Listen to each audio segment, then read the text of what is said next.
Welcome back to Too Much Popcorn, the movie review podcast where Jimmy and I watch a movie, then we talk about the highs, the lows, and ultimately, if you should watch it. Yeah.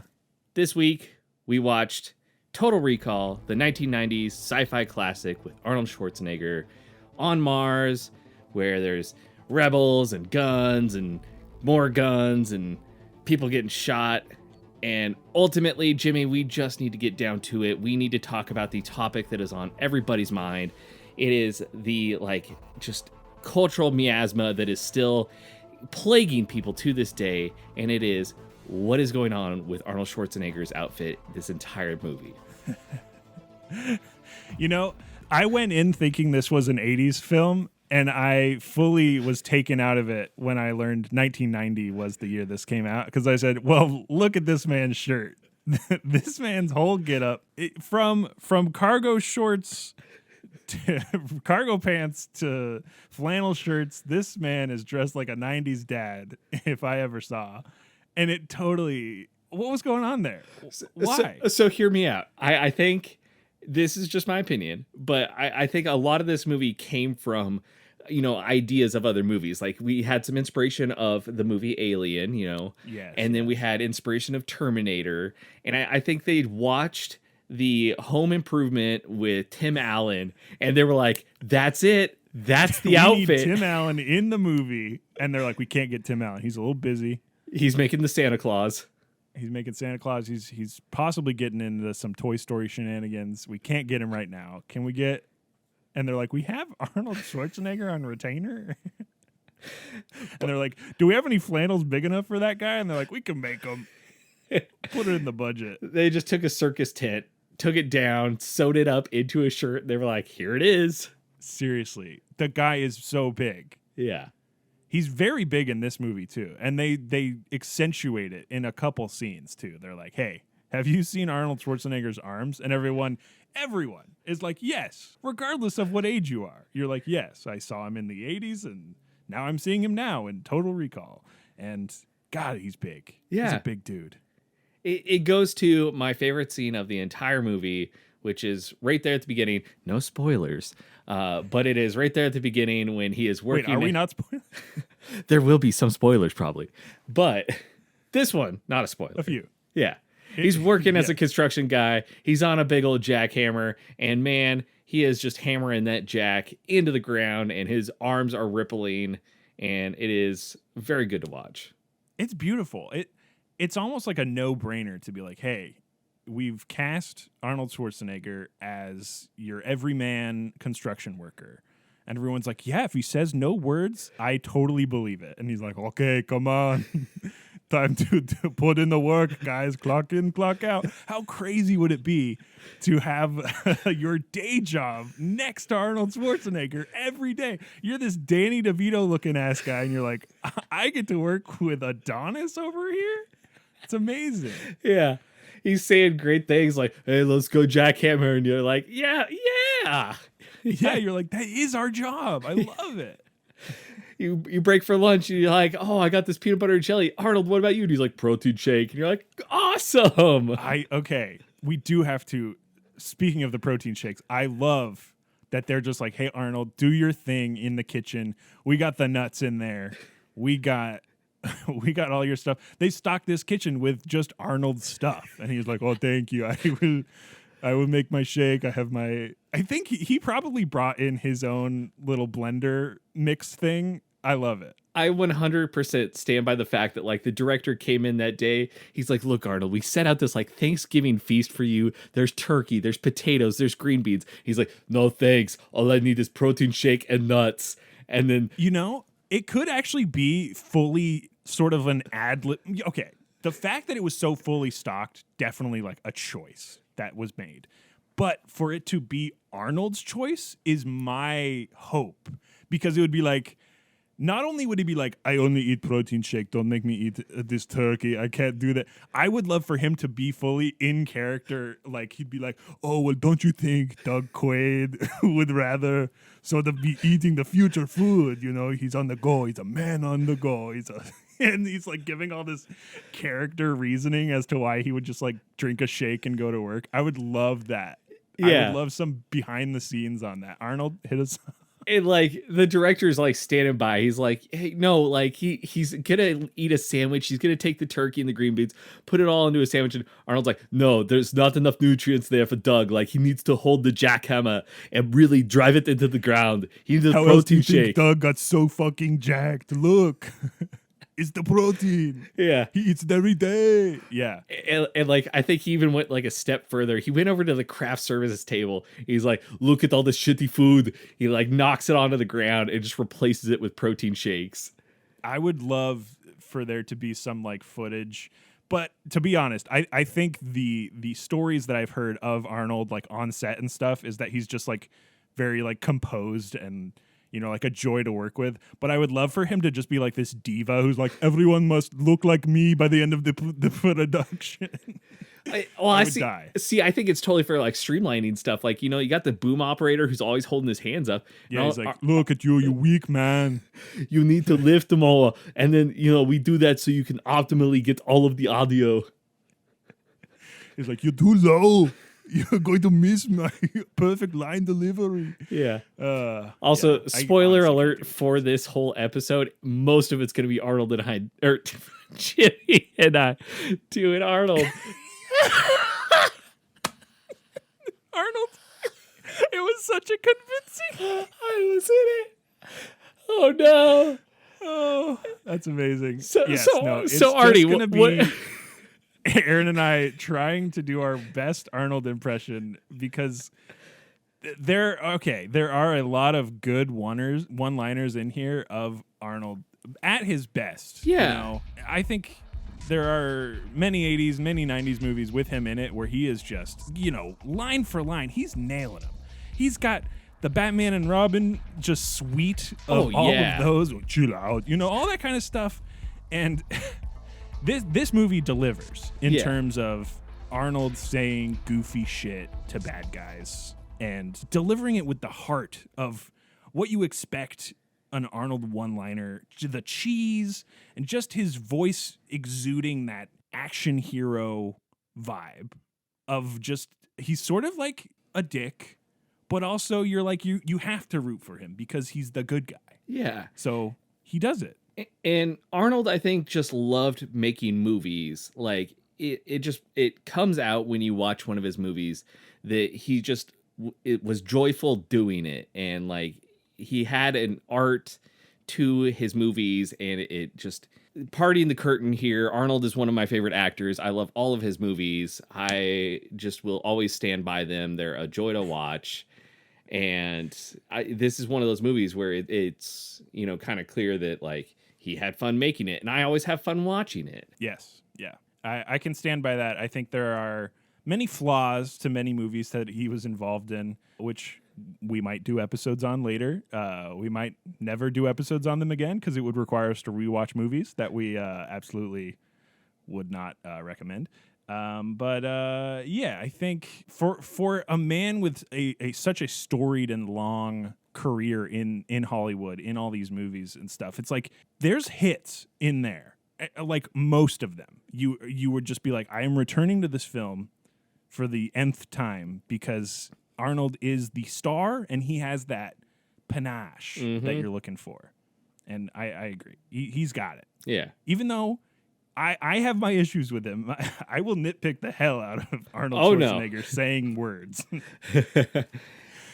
Saying any words that aren't one-liners is not his sort of bag. He can't really do it. I will stand by his line delivery being, if it's a one thing that he can say to a guy before he shoots him or kicks him off something, it's going to be a good line. Or after he's done something horrible to a man, it's going to be a good line. It's going to be a great line. But if it's anything where he is trying to sensually talk to his possible wife in some movie, it is an unbelievable thing that I cannot. There's something with him that my brain cannot focus on and believe him in a role where he's not just holding a gun with one arm and being like, "Come on," that's him to me. That's entirely fair. I'm just saying. Yeah. There's definitely a mental block there where I say, "Hey, is he a dad? No. This man that I'm looking at on screen, he's not a father. He is a statue, and you've breathed life into him,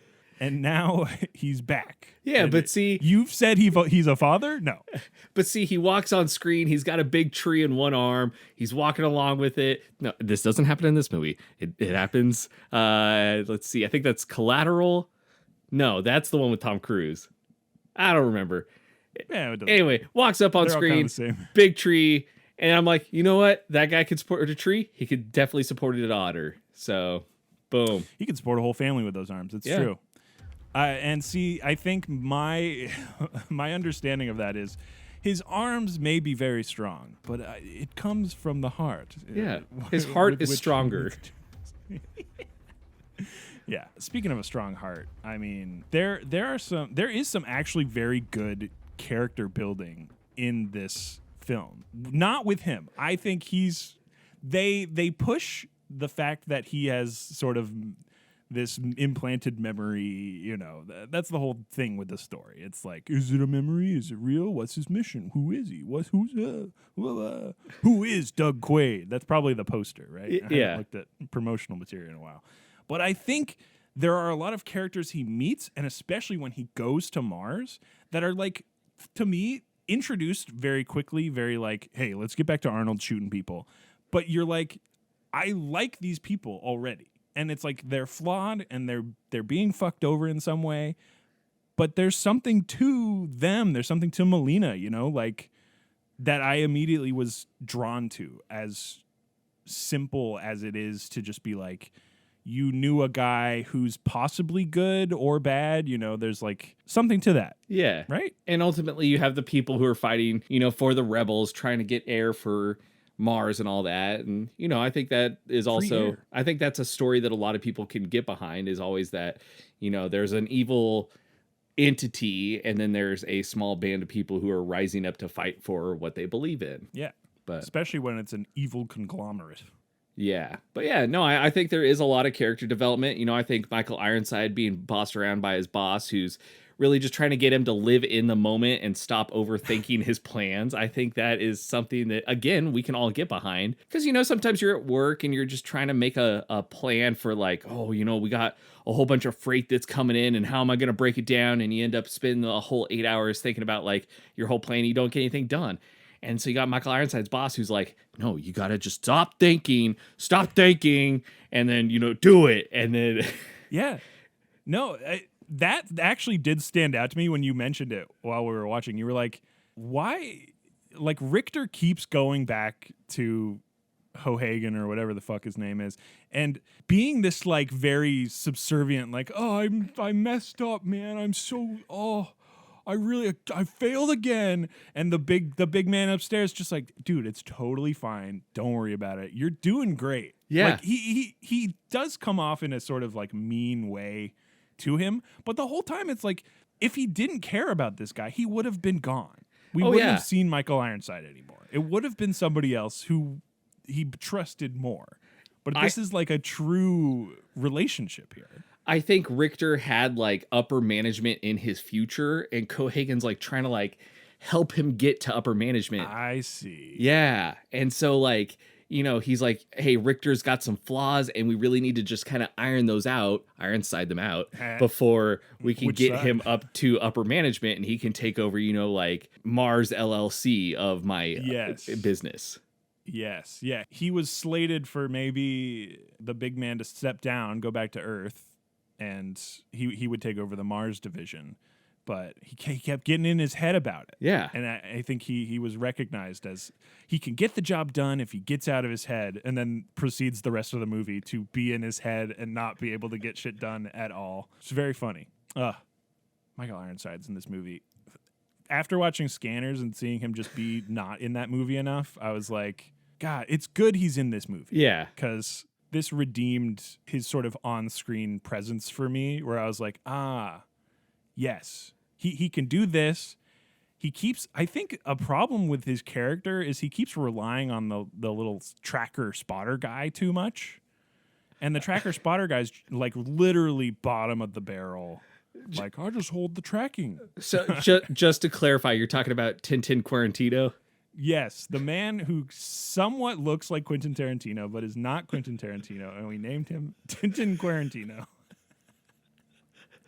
He's got a different hairstyle, but there's a vibe about him that is very Tintin. And yes, that character, Tintin Quarantino, is, to me, like one of the pushover guys that I would expect to be blown up by Arnold Schwarzenegger within the first half hour of the film. And yet he persists. I don't even know if he has an on-screen death at all. I am now trying to remember when he dies, and I can remember a lot of people dying in this movie, but I don't think think Tintin. he's one. Yeah. Does he get out? I think when Michael Ironside almost destroys the dome of Mars with an errant bullet, I think Tintin comes, he has a full revelation. He goes, I shouldn't work for this guy. This guy tried to kill all of us. Yeah. And he's just quit on the spot, probably right there. It's kind of that like he's like, hey, if Cohagen's like gonna promote this guy to upper management, I don't think I can work for this corporation anymore. I think he had a total sort of life change in that moment, and valid. Yeah. He literally almost died at that moment. Many moments before then, but that moment specifically was like, you're gonna shoot glass in space? Yeah. Why is it just glass? Also, okay, this brings me back to what you were saying about it basically taking things, grab bag from Alien, other space movies to precede it. Just a sort of vibe of space concept art around the late 80s to early 90s. There is a weird design clash that I noticed. It starts with his outfits throughout the entire film. Yes, I agree. Or rather, I couldn't let it go. He is dressed like a dad the entire film, and his character is not a dad. He's just a guy saving the planets and whatnot. But the main things that irked me the most were the things that stood out, is if I'm looking at a background, I don't want to notice the weird discrepancies between the designs. I want it to be a cohesive thing. So when a spaceship lands on a docking bay, and the docking bay is very detailed and sort of a concrete rebar, what is it called? Just sort of like industrialistic feel. Brutalist. But the spaceship, it is brutalistic in some way, but not in the same way of just like very slate, concrete-ish thing. It has its own sort of still being built vibe to it. Yeah. But the spaceship was like rounded metal, interesting design. It clashed immediately when I saw it. I said, it's not either a good model or something, but it just did not work in the scene. That's a good point. I don't know if like that's what they were maybe trying to go for, was like, hey, spaceships have a different feel to everything else, but maybe that just wasn't realized in the right way. I could maybe get away with justifying that, but I think ultimately you're right that just it was two different concepts that came together poorly. Yes. Because to go off of that, you also have the, cool little cars in this movie that scoot around, and all of those are angles. You don't see any like circular shapes with those. Yeah. It was just weird. It was the most bulbous thing in there, and it totally clashed with the rest of the environment. And just they specifically in the film were like, here it is. It's going to do this cool visual distortion in front of the sun or whatever. And it's like, it looks cool as an effect, but the actual model of the ship is bad. Not good. I did not enjoy looking at it. I would rather just look at the rest of sort of what's going on. And that's ultimately what just sets me off, is there was a very cohesive design throughout where you're like angles, you do have the difference between an earthen sort of situation that he's going on in the beginning of the film versus the Mars stuff. And those two things feel separate in their differences. You're like, okay, there's a cohesive Mars, there's a cohesive Earth. And then you're like, maybe if it's a shuttle from Earth, yeah, like what you're saying, it's like maybe because of this difference of Earth and Mars, they should clash. Yeah.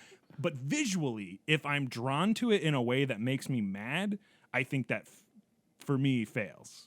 Yeah. And I would rather it not make me mad. And ultimately going beyond the Cars 2, like Cars 2, you you Cars 3. You have the, like you were saying, the difference between Earth and Mars, and even on Earth, they still had a lot of angles. Everything had sharp Cars too. angles. And so, yeah, it is just weird that it's like, if they had taken, I don't need a movie to explain everything to me. No. But maybe if they had taken a second to be like, hey, they're, circular and oval shaped because it, deals better with the pressure changes between Earth and Mars. I'd be like, oh, okay, cool. That makes sense. And I'll take that more. Yeah. It just felt like a rushed design that they put in. Yeah. Because they couldn't design a better, like, angular ship, I guess. Yeah. To match the theme. Yeah.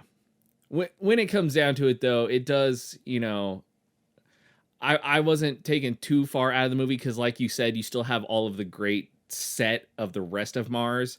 We see it plenty of times in this movie. I think it's one of the things that we kept coming back to was like, hey, look at these little, obviously they're models, but intricate though. Dude, give me models any day. Give me Blade Runner models. Give me Star Wars models. Give me models in here. I will love them. They are phenomenal in this movie. I cannot say that enough. They're not only is like the full surface of Mars, they have multiple models for it because they use the train one a couple times. Yeah. And then there's a fully different one that they pan over at the end. And you're just like, this is incredible. Like, totally different angle.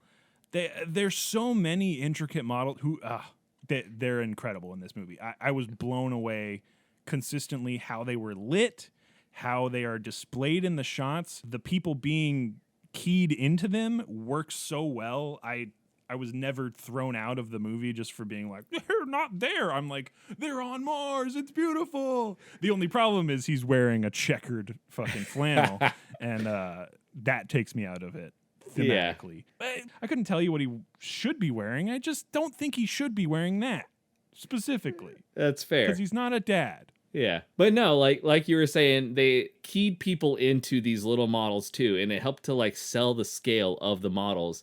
Yes. And you see it plenty of times in other 80s movies and 90s movies where they have models and then they have like just scale variation where you're looking at a person, you're like, that's not right. But like they did that final zoom where like it went from the people coming out of the little like enclave area. Yeah. And then, it like zoomed out and then you see more and more people and you're like, whoa, like that's doing it. Yeah. And even that scene where they're on, Mr. Rogers' trolley going through the tunnels and stuff. And right before it, they do like a very bad comp of like the window and then pulling back. Very bad. It's very bad, but it's still like they preserved the not angles right. Like you can tell it's a comp, but the ratio of the people are still right. And you're like, okay, like my brain realizes it's fake, but I'm also still being sold on this. Yeah. It's funny. The first thing that actually comes to mind is like the new Dune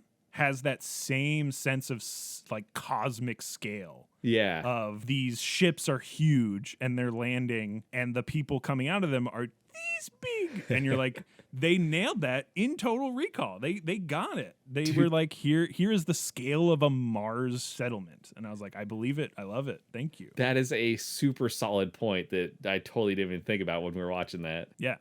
The Mars section of this film sold the film for me because a lot of the Earth stuff you get what you're expecting out of a Schwarzenegger action film, but then as soon as you get to Mars, it almost becomes more artful in that there is the ominous red glow of the planet in all these shots, and you can just sort of bask in so many different locale where you'll get Cohagen eerily lit in his office, like being a bastard. And he'll be lit in this really cool and ominous way. And you're like, wow, it's fun when lighting is lending itself to a character in that way, where you're like, he's the bad guy, so he's lit in red, but they're on Mars, so everyone's lit in red. What's going on? It felt really good, and it never felt faked. It just was like, they're on Mars. I'm believing this. This is very good. This is possibly what it would look like if you didn't filter out the atmosphere in some way. And it's very well done sci-fi. The only thing that irked me was the differences that I noted. The costume. And the costume. Yeah. I think even when he's, there's aspects about other people in the world not dressing like him. And it's like, there's that first shot where he's outside. I like even going to work, I think. And you immediately spot him because he's in this, bright green or whatever different colored thing. And no one else is dressed like him. And it's like, so he's just a weird, kooky guy who dresses like this? Yeah, his wife in the beginning, like, she's wearing that athletic outfit that's like very 80s athletic, but like in a way that's kind of futuristic. And then, you got Melina, who's got her like tall boots and like loose shirt that's also very 80s, but not very 80s. And maybe that's where it is. It's like everybody else felt like they were in the 80s, and he felt like he was straight out of Home Improvement. Yeah. And to think that it came out in 90, right? Like, this is an 80s movie that came out in technically the 90s, but it was made, there's no way it was made in 1990. Yeah. Because there are so many aspects about it that scream late 80s movie. Oh, yeah. And you can't step away from that, except his get-up. It is so weird. And I think, oh boy, the one thing we haven't hit yet that we definitely have to, the difference between late 80s movies that was different from early 80s and then even early 90s was just the violence of this movie. Ooh, and, they were like, I don't know who they got to do the squibbing for this movie, but they got the master who was just squibber. Like, yes. That's what it says on their card. Yeah. Squidward tentacles. Squidward. Yes. He did the squibbing for this movie, and it's fantastic because they shoot a guy, and it's not Tarantino-esque, but it is close to it, where just like a proportionate amount of blood comes out of this guy, splatters around the environment, and you're like, in a way that is only late 80s, you do a little chef's kiss, and you're like, ooh, this is good.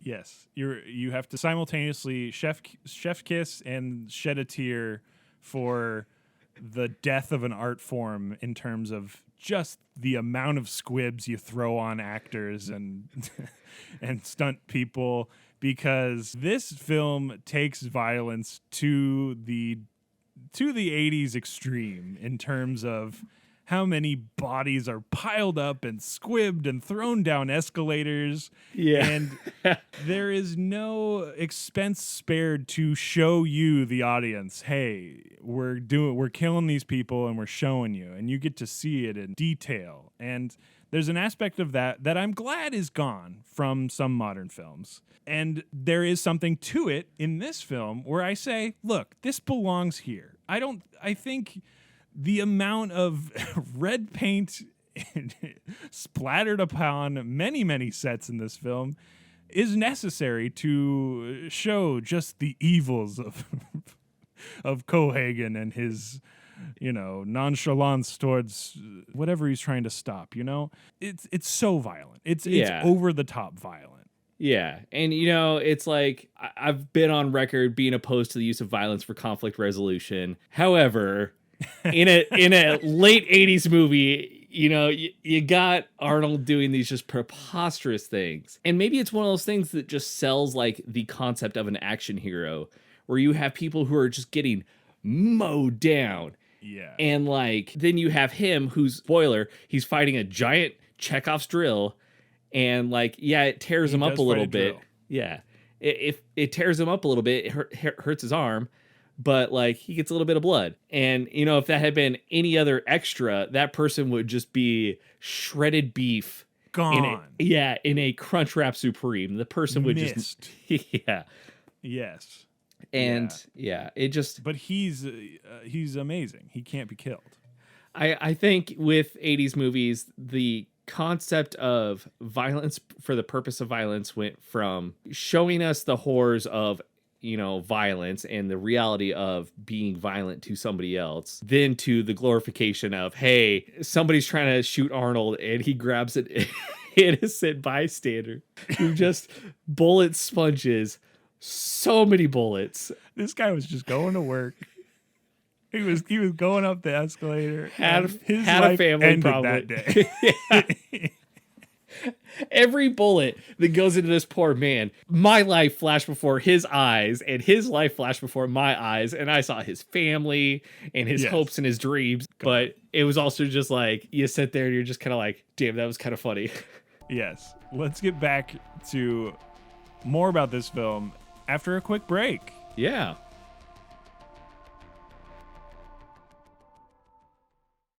And we're back. Yeah. More Total Recall. Not the new one. 2012.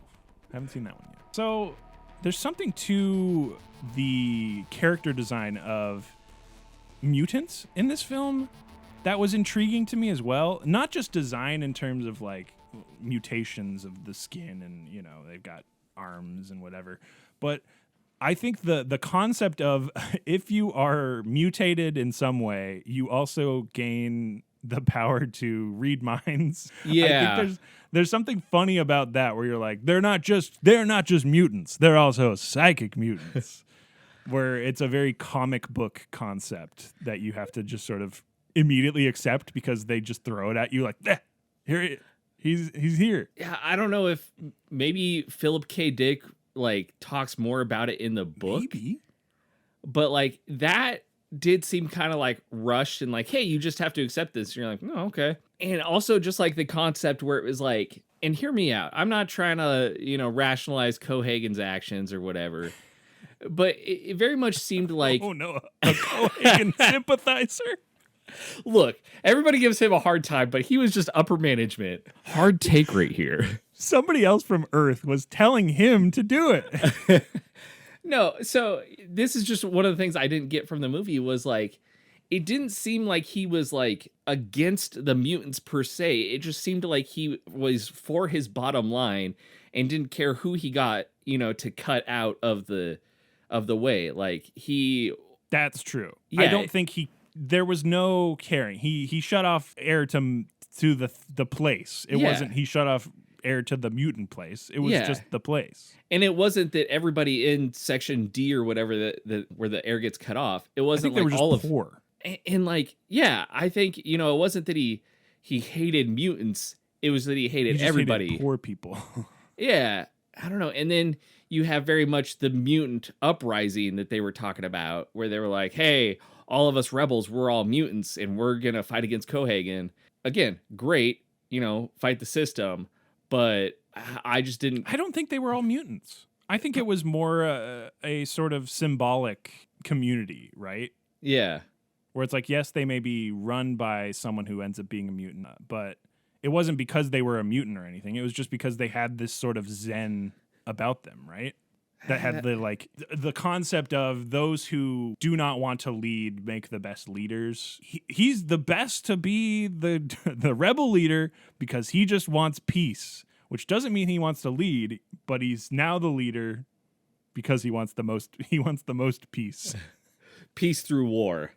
Yes. Yeah, peace through conflict. He wants peace so bad that he's willing to kill everybody in his way. Yes, but I think there is also something to it possibly just being fully shoehorned in there so that you get the cool predestination scene through that where you're like, look into a mind and I will unlock this cool scene for you. And you're like, it's a cool scene. I agree. Is that why all mutants are psychic now? Yeah. Just because you needed that scene? It did kind of seem like they were like, all right, we've done like the mind wiping machine. We've done that twice now. We need another way for Arnold to kind of recover the broken parts of his memory. We're going to do it through a mutant. Yes, yeah. And there is something to the core of this film being about memory, being about failing memory. Sort of, what do they call it? Like a embolism, or when it goes wrong, and there's something to the core of the film being based on this Philip K. Dick high concept memory vacation thing that, like, thinking about it screams old Phil, Yeah. You're like, oh, of course the short story cannot go into as much detail. I doubt that there might not even be mutants in the short story. I have not read it. I kind of got to know now. I might read it. If it's a short, I'm going to read it tonight. Here we go. I'm going to read it on stream. That's the thing with a Philip K. Dick thing is Blade Runner is to do androids dream of electric sheep. There is so much stuff in Blade Runner that is not at all a part of Electric Sheep. So I think there's the same thing where you're like, well, if we can adapt a Philip K. Dick thing, we can mold it to what we want it to be. And you get Total Recall. Yeah, and same with Minority Report, where it's like you have this cool concept of pre-crime and should we be stopping crime before it theoretically happens. And then you got these directors who are like, hey, let's run with that. Yeah. So that's the thing is I fully appreciate any of Philip K. Dick's stuff being adapted in this way, because you get to see something that does feel very high concept in terms of androids or predestination or memory wiping or some form of memory altercation is always something that you really have to think about. I think, especially if you're making a film in some way and you're putting the money into a film, you're like, hey, if we're doing a memory thing, how do you make that interesting to watch? And they fully succeeded here. Yeah. And I think putting it in the air of basically like a spy story where you have, your hero who might be a double agent or he might not be, and he might just be not remembering this whole thing the right way. And then, that works just so well because, you don't know as the watcher what he's thinking, and then even he himself as the actor in it doesn't know what exactly he's doing, and it works really well. Yeah, there's definitely an aspect of it being very well written in terms of him believably not knowing what reality he is in at that moment. Yeah. And having to rely on literally a drop of sweat to tip him off as to whether or not he is in some sort of fabricated dream or not. Yeah. Right? Which, and to be fair, maybe that room was just really hot. And that guy who's like trying to break him out of it, maybe the dude was just sweaty. That's the thing. I think in a sort of manner of ambiguity, it could still be there could be a part, an after credit or the camera zooming out at the end. He succeeded his mission on Mars that he crafted in a memory, and it involved all this different stuff that he totally said he wanted in the film or in the dream vacation. It pulls out, he gets the girl, he saves the world, he saves the planet, and then it goes like voo, voo, voo, voo, voo, and he is out of it. I feel like that is a very possible explanation to it literally fitting his wishes in that way. True. I think I would definitely fucking hate that movie then. Because anytime a movie ends with like, it was all a dream, is the laziest writing in the world. Fight me, writers. I will fight you one by one. Because if you're ending your movies that way, just stop. It's not cool anymore. It's not cool to be like, oh, but the hero was in a dream all along. Hey, I think Nolan it's knew good that it didn't end that way. Yeah. But it's like it still leaves the vibe of it could be. Yeah. It could be though. Yeah. And just again, the whole concept of memory being this fourth dimensional concept where by us observing it, you then have changed it in the way that observing a quantum event changes it. Yeah. It's almost, and it blows my mind to even think about, but it's almost like the hyperviolence, the oneness, the savior-like complex of this character, of Doug Quaid, does feel as almost it is a predetermined quest because it is presented in this late 80s film way.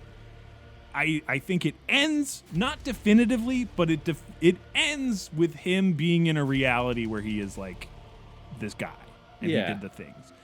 But as the viewer, yes, you are in this sort of quantum state of, now I have seen it. Is this the final thing? You know, the director's cut, they zoom out and they're playing it on the billboards as like an ad for the Total Recall service. Yeah. I don't know. And, you know, even I kind of want to go a step beyond that, where you have this like super cerebral concept, right? Of what is memory and how does memory work and how does our looking at memory change it and whatnot. Not only that, but a company has figured out all of it. Yeah. And it's a very, let's be honest, high concept that is rather boring to just like talk about as it is itself. And so it's interesting that the director of this movie was like, look, I want to, you know, talk about this Philip K. Dick novel, but I don't want it to be like, you know, this 1970s fade out at the end with synth playing, wah, wah. Was he a dream all along? And so he throws in all of this hyper violence as something to attract people, where you're like, yeah, it's an action movie. And then at the end, you're like, whoa, wait, what's memory? Like, I don't know. Bring it back. Wait. Okay. Yeah, like you look at Star Wars, you have the classic hero's journey and you have all of this action and adventure with it, and it's easy to swallow. You have Avatar, that's Pocahontas with some cool action and adventure. But then you have this movie, which is action and adventure, and then at the heart of it, this concept of what is memory, and you're like, whoa, I don't know. It goes a step further than I think a lot of things do. There is a vagueness as to what the film is about, right? Yeah. And I think that is a lot of 80s films, is they aren't really about anything. But if you are adapting a novel, or at least a short story, by an artist that usually is like trying to get, you know, Philip K. Dick is like, you know, what is life? What is the concept of, you know, humanity? That sort of stuff.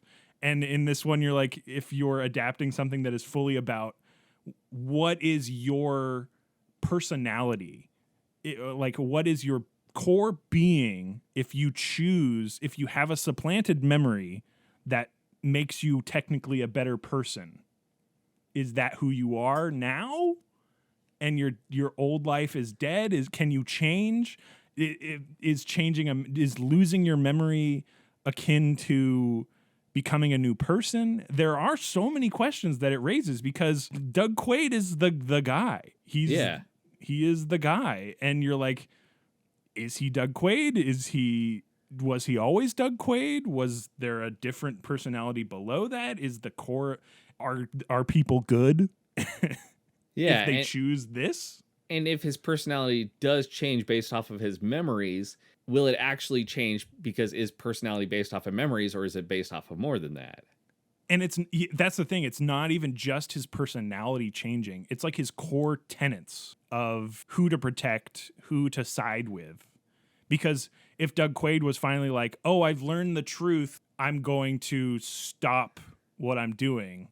But his conviction of current memory, you know, like he doesn't even have... Did they build the memory too strong? Is it even a memory at that point? If it is a conviction of 8 years of memories that he thinks are real, but he thinks are also fake. And so there is something interesting in there that I'm wondering, maybe if the 2012 version goes deeper into that and has Colin Farrell just have like a full mental breakdown at some point. Yeah. I'd be very interested to see how a new director would take this film. And so I'm now very interested in seeing that film. You think in a way it would have to, and it would have to talk about kind of those things, because, you know, you also got to think about like how does that one subject kind of accept those concepts, right? Like, yeah, because, you know, there's plenty of times where like you're thinking about a memory that you have, and like you'll tell somebody about it, and then they're like, no, that's not how it happened. And then you either have to choose to latch onto your memory of that memory and how you remember it, or you have to kind of accept what they're telling you and which go is off also of, based on their memory. And they could be wrong.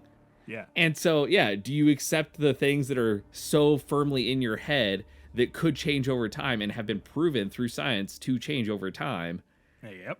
Or do you kind of understand that all of your memories are going to be this kind of fluid thing that change over a period of time, and that you yourself are changing through a variety of cells and stuff?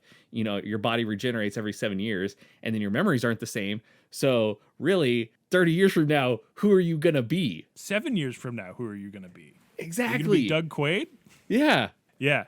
I think there's definitely something to Arnold Schwarzenegger being this meathead. I love him. I absolutely do. I know where you come from in terms of your love for this man, and I do too. It's not the same. We don't share the same fondness for him, but he is great. And I love him even more now, seeing videos where he's like got a donkey and he's like, "Oh, yes, my donkey." Like stuff like that. I love that. I love the man he is. I love the man he continues to be. He's a different man than 1992. Oh, this yeah. ain't no Doug Quaid walking around. This is the new Arnold. And yeah, he's been governor now. He's done a lot of cool stuff. Yeah, and so there is something core to the character. It's weird that we're getting to this deep philosophical thing, but I think Phil K. Dick did this because, not having read it, there's something to the existence of Doug Quaid choosing to be the good guy, right? Yeah. Even after learning certain things that maybe have already been spoiled for you if you haven't seen the film. I don't know. Either way, there's something to that choice of goodness that is welcome in this film, because I think there is an alternative reality where this is the bad guy and they accept this memory removal of Doug Quaid's essence snuffed out. And then, something else happens and Doug Quaid lives on. But the fact that he's Doug Quaid also, what a name. Not a superhero name. But it's like Doug Quaid became the primary consciousness and was like, Doug Quaid wants to live Doug Quaid's way. And he wins out, he gets the girl, and so much murder. Doug Quaid, a big murderer. Big fan. Yeah, I don't know how they're going to clean up all those bodies on Mars, but I'm sure they'll figure something out. Oh, they can't suck him out into space anymore. You're right. No. Shoot. Yeah, I like that though, and I like that whether this whole thing has been a memory implanted in his head at the very beginning, or whether it's his change at some point due to all of these kind of brain shifts. At the end, he is still chosen to be where he's at and has gotten there. Yeah. And so you kind of have to ask yourself, like, whether he's living this, inane nightmare or living an actual dream come true. Hey, is it so bad? I think the genius level of this direction of the film is the fact that you do not see him hooked up to the original machine. You just see the aftermath of him being like, yeah, who am I? Where am I, Mars? And if you're shown any of him actually getting stuff, and you get the audibles from the scientists in there that are like, we didn't even implant it into him yet, and you're like, but we didn't see anything, so we didn't see Doug Quaid go under, so we don't know. Is he still asleep? Is he? It doesn't really matter. It's not the core of it. I think the core of it does become the choices of this memory. Oh, it's so crazy to think of now. I can't get past the philosophical level of Doug Quaid. And that's one of the things that's, great about this movie is you sit down to watch an action movie with Arnold blowing people away and shooting them out of airlocks and stuff. And then at the end of it, you're having this philosophical concept and conversation where you're like, seriously, what are memories, and can I even believe my own memories at this point? And it's the definitive answer is no, you cannot. Your memory is actively lying to you all the time. Doesn't mean it's badly lying to you. It can be modifying stuff for different reasons, but it's definitely modifying stuff. Yeah. There was some, it's like people trying to recount events between a year ago to like 7 years ago. It's like there's been studies now. The details will change over time. And you know, the only truth is the stuff that is fully hard-coded on record somewhere, because we are so fallible. Our brains just do not know. So with that, get on TikTok, record everything, keep a record of literally everything. Please. That way, when you're like, what is my memory? Am I Doug Quaid? You can get on TikTok, watch yourself do a silly dance and be like, oh, no, I'm a silly dance man, not Doug Quaid. No, you'll get on TikTok and you'll go back to the day this episode comes out, and you'll have posted a TikTok that says, yes, I'm Doug Quaid. Get to Mars. We have to go to Mars, dickhead. Yeah. But Aaron, definitively, what do you think? What do you think of this film? Watch, not watch? What's your opinion? It is a movie I will tell anybody to watch. And hey, if you need somebody to watch it with you, I'll watch it because I love this movie. And it's also a watch from me. You got your second double watch. And it's not even like a passive, like, yeah, you should watch it. It's like full on, this film changed me in a way. And I'd seen it before, but my memory is fallible. And now that I've seen it again, yes. Yeah, and possibly in 7 years, we'll be watching it again. And I'll say, I don't remember this at all. But now we have a podcast discussing it, indicating that we definitely did watch it. Yeah. So, Jimmy, now's your time. Tell you to get to Mars.